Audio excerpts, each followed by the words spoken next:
Assalamualaikum warahmatullahi wabarakatuh. Selamat pagi anak-anak, bertemu kembali kita hari ini dalam pelajaran himpunan bagian kedua. Oke, ini materinya himpunan yang kedua. Jadi hari ini kita belajar tentang himpunan bagian, gabungan, irisan. Jadi hari ini itu yang akan kita pelajari. Oke. Namun sebelumnya, Ibu akan review kembali materi pertemuan yang kemarin. Ini gampang banget sebenarnya, tapi harus kita ulang kembali supaya anak-anak bisa mengingat kembali apa yang sudah disampaikan. Ini tentang himpunan dan bukan himpunan. Contoh himpunannya ini, kumpulan bilangan caca yang kurang dari 5. Kalau ini yang bawah, contoh yang bukan himpunan. Kumpulan bunga-bunga yang indah. Kenapa bukan himpunan? Karena pengertian indah itu tiap orang itu berbeda-beda. Menurut Ibu, nenek yang sedang nari ini bajunya indah gitu. Tapi menurut Randita misalnya, ini nggak indah Bu. Atau menurut Hafid, ini nggak indah Bu. Jadi setiap orang punya pengertian masing-masing. Maka kumpulan bunga-bunga yang indah ini tidak bisa kita katakan sebagai himpunan. Gampang ya, berikutnya.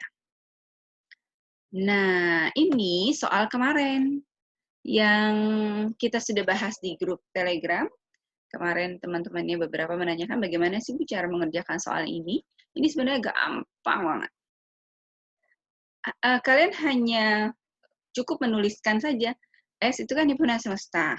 Himpunan semesta dari S itu apa? Ini. Semuanya ada di dalam diagram Venn dituliskan. Lalu himpunan A berarti yang ada di dalam lingkaran himpunan A. Dan himpunan B. Dan di dalam diagram Venn ini terlihat bahwa himpunan A ada di dalam himpunan B. Sehingga ketika menyebutkan himpunan B berarti yang himpunan A juga diikutkan. Itu ya, gampang ya? Gampang. Oke, ini materinya. Hari ini kita membahas tentang himpunan bagian. Lambangnya ini. Ini lambangnya. Dimulai dengan contoh. Oke, ini contohnya. Contohnya adalah A, himpunan hewan. B, himpunan hewan berkaki 4. C, himpunan hewan berkaki 4 yang bertelur. Dari ketiga himpunan ini, maka bisa kita buat hubungan seperti ini. Himpunan B, himpunan bagian dari A. B, himpunan bagian dari A. Kok bisa? Bisa, karena lihat. Semua anggota himpunan B ada di dalam himpunan A. Maka bisa kita katakan bahwa B adalah himpunan bagian dari A. Berikutnya, C, himpunan bagian dari B. Ini mudah banget. Mudah sekali. Tinggal lihat saja. Oh, anggotanya C ada loh di dalam himpunan B, maka C himpunan bagian dari B. Gampang ya? Kesimpulannya, himpunan B adalah himpunan bagian dari A jika dan hanya jika setiap anggota dari B merupakan anggota dari A. Ya, gampang. Ini gampang, kecil. Contohnya gini. Contohnya misalnya ada himpunan anak perempuan. Di dalamnya ada Randita, ada misalnya Rara, ada Alia. Kemudian mereka ini, himpunan anak perempuan ini kelas 7D. Lalu himpunan kelas 7D ada perempuannya, ada laki-lakinya. Maka himpunan anak perempuan Randita, Rara, ya, Alia ini adalah bagian dari himpunan kelas 7D. Itu ya, gampang ada di dalamnya. Next. Nah, ini bentuk diagram Venn-nya. A, himpunan bagian dari B. Lanjut. Menentukan banyaknya himpunan bagian. Himpunan A, kalau kalian lihat, ini himpunan A, maka semua himpunan bagian yang mungkin dari A adalah himpunan A dan himpunan kosong. Bagaimana dengan yang ini? Semua himpunan bagian yang mungkin dari B, berarti A, B, AB dan himpunan kosong. Lalu, semua himpunan yang mungkin dari C, lihat C. Bisa A, B, C, atau AB, atau AC, atau BC, atau ABC, dan himpunan kosong. Gampang sekali. Lihat. A, banyaknya anggota A, ini kan cuma ada satu nih, maka disebut NA, banyaknya anggota A satu. Lalu kalau ditanya, banyaknya himpunan bagian yang mungkin, N-nya hilang. Banyaknya himpunan bagian yang mungkin dari A adalah 2. Dari mana? Dari 2 pangkat 1. Gampang ya. Berikutnya. Ini yang tadi. Ya. Sekarang kalau yang B. A, B. Banyaknya anggota B ini ada 1, 2. Ada 2. Berarti banyaknya himpunan bagian dari B adalah 2 pangkat 2. Nah, itu 4. 2-nya dari mana nih? 2-nya dari sini. 1-nya dari sini. Kemudian C. Banyaknya anggota C ada 3. 1, 2, 3. Maka banyaknya himpunan bagian dari C adalah 8. Dari mana 8?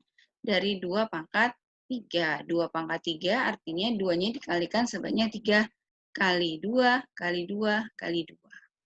3-nya dari mana? Dari sini 3-nya. Jumlahnya ada 3. Berarti kesimpulannya, banyaknya himpunan bagian adalah, kita kasih lambang N, adalah 2 pangkat N. N ini apa? N ini adalah banyaknya anggota. Gampang ya? Gampang. Gampang banget. Contoh. Tentukan banyaknya himpunan bagian dari A jika A 1, 2, 3, 4. Berarti yang kita lakukan pertama adalah menghitung banyaknya anggota A. Ada 4. Ada 4. Dari mana 4-nya? Dari sini ini dihitung. Banyaknya anggota A ada 4.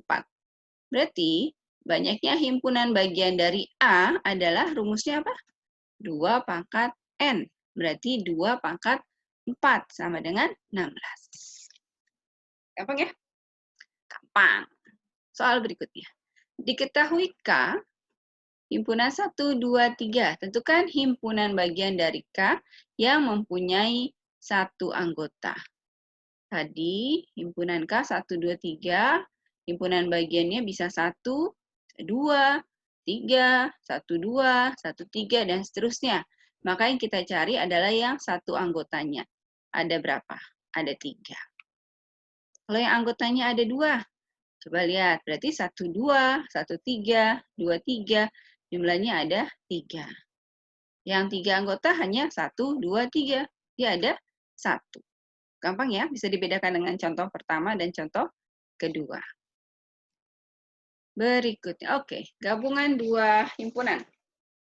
Gabungan dari 2 himpunan akan menghasilkan suatu himpunan baru yang anggotanya terdiri dari anggota kedua himpunan. Contoh gini, misalnya Renasya pergi ke Diva Jus. Beli jus, Bang. Saya minta jusnya di mix mangga sama melon. Maka setelah dibuat akan dapat 1 gelas jus yang di dalamnya sudah di-mix, sudah dicampur mangga dengan melon, sudah digabung. Jadi itu namanya gabungan, digabungkan ke dalam 1 wadah sehingga menjadi bentuk yang baru, 1 gelas jus mangga melon. Gitu ya. Itu contoh yang bisa kita temui dalam kehidupan sehari-hari. Notasi pembentuk gabungan seperti ini. Oke. Kita coba dengan contoh. Contohnya ini. Tentukan P gabung Q. Lambang gabungan itu kayak huruf U. Ingat aja gabungan, ada U-nya. Seperti ini. Kita tuliskan P adalah himpunan bilang asli kurang dari 6. Berarti dimulai dari 1 sampai 5. Kemudian Q, bilangan prima antara 2 dan 11. Berarti mulai dari 3, 5, 7. 9 tidak. Karena 9 bisa dibagi 3, juga bisa dibagi 9. Gitu ya. Maka ketika P digabung ki, maka yang terjadi adalah ini. Digabung berarti gabungin semua jadi satu, kayak jus yang tadi itu digabung jadi satu. Ya. Kalau ada yang sama gimana? Cukup tuliskan satu kali saja. Gampang ya? Gampang, kecil. Ini contoh bentuk diagram Venn untuk gabungan dua himpunan. Berarti diarsir semua, karena digabung semua jadi satu. Berikutnya. Nah, ini dia. Irisan dari himpunan A dan B adalah himpunan yang anggotanya merupakan anggota A sekaligus menjadi anggota B. Ada di A juga ada di B. Itu gampangnya. Oke, contohnya. Ini contohnya. Tentukan P irisan Q. P irisan Q. Lihat. P adalah himpunan bilangan asli yang kurang dari sama dengan 9. Kalau ada kata sama dengan 9, berarti 9-nya ikut. 1, 2, 3, 4, 5, 6, 7, 8, 9. Ya. Ki, bilangan asli antara 3 dan 11, berarti mulai dari 4 sampai 10. Kalian bisa lihat ada yang ibu warnain merah. Artinya bilangan yang diwarnai merah ini ada di P juga ada di Ki. Ini yang kita sebut sebagai irisan. Ya, ini yang kita sebut sebagai irisan dua himpunan. Gampang ya? Gampang banget. Oke, ini diagram Venn-nya. Bentuk diagram Venn-nya seperti ini. Contoh lagi, kalau misalnya di soal dikatakan dia menyukai keduanya, menyukai main bulu tangkis dan menyukai main apa ya? Main catur. Berarti ada di tengah-tengah nih. Dia suka yang A, juga suka yang B. Ini bentuk diagram Venn-nya. Itu ya anak-anak ya, materi kita. Cukup sampai di irisan. Ibu berharap setelah ini kalian mengeksplor semua soal-soal yang ada di buku paket. Dikerjakan, karena Ibu hanya bisa memotivasi, mengajak untuk banyak latihan soal. Kalau matematika, tidak bisa cuma dilihatin gini. Nggak bisa, tapi tangannya harus digerakin, ditulis. Ya, ditulis, dikerjakan. Kalau nggak bisa gimana? Kalau nggak bisa, tanya. Boleh tanya di WA, boleh tanya di grup Telegram, biar kita bisa saling diskusi. Ingat, kalian harus memaksa diri kalian untuk menjadi orang yang sukses. Orang sukses itu ya harus mau berlelah, harus mau latihan soal. Ya, jadi kesuksesan itu memang harus diperoleh dengan berlelah-lelah. Ya, harus dipaksa, pantaskan diri kalian menjadi orang sukses, dan Ibu yakin pasti bisa. Karena gampang, nggak ada yang susah. Kalau susah, mentok, tanya. Itu ya, sampai ketemu lagi di pertemuan berikutnya. Tetap semangat dan ingat bahwa tumbuhkan kesadaran bahwa kalian butuh untuk mengerjakan soal-soal ini. Bukan untuk ibu, tapi untuk kalian sendiri. Untuk mengasah diri kalian sendiri. Itu mahal loh. Kesadaran itu mahal. Kesadaran untuk memaksa diri menjadi orang sukses. Salam sukses dan sehat selalu. Assalamualaikum warahmatullahi wabarakatuh.